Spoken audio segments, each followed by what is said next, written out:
अस्सलाम वालेकुम एवरीवन, उम्मीद करती हूँ आप खैरियत से होंगे। आज हम उर्दू का लेसन रीड करने जा रहे हैं।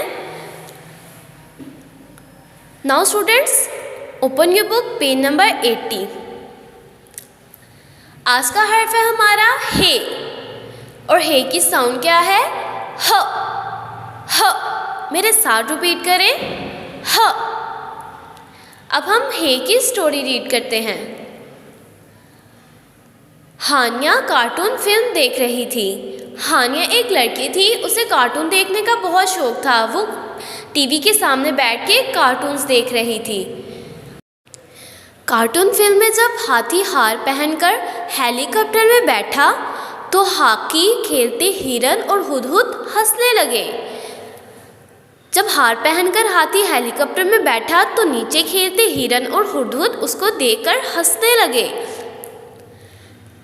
क्या आपको जानवर पसंद हैं?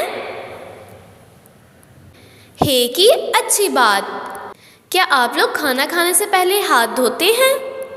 जब हम खेलते हैं या कोई काम करते हैं तो हमारे हाथों में कितने जर्म्स लग जाते हैं। इस वजह से जब हम खाना खाने लगते हैं तो वो सारे जर्म्स हमारे मुंह में जाते हैं और इस वजह से हम बीमार भी हो सकते हैं। इसीलिए हम अपने हाथों को हमेशा साफ रखें। ज़रा सोचिए, क्या हकीकी ज़िंदगी में हुदहुद और हिरन हॉकी खेल सकते हैं? क्या आपको लगता है रियलिटी में हिरन और हुदहुद हॉकी खेल सकते हैं? हाथी कैसे दूसरे जानवरों से मुख्तलिफ है? हाथी में ऐसा क्या डिफरेंस है जो वो दूसरे जानवरों से बहुत मुख्तलिफ है? Okay, thank you students. Allah हाफिज़।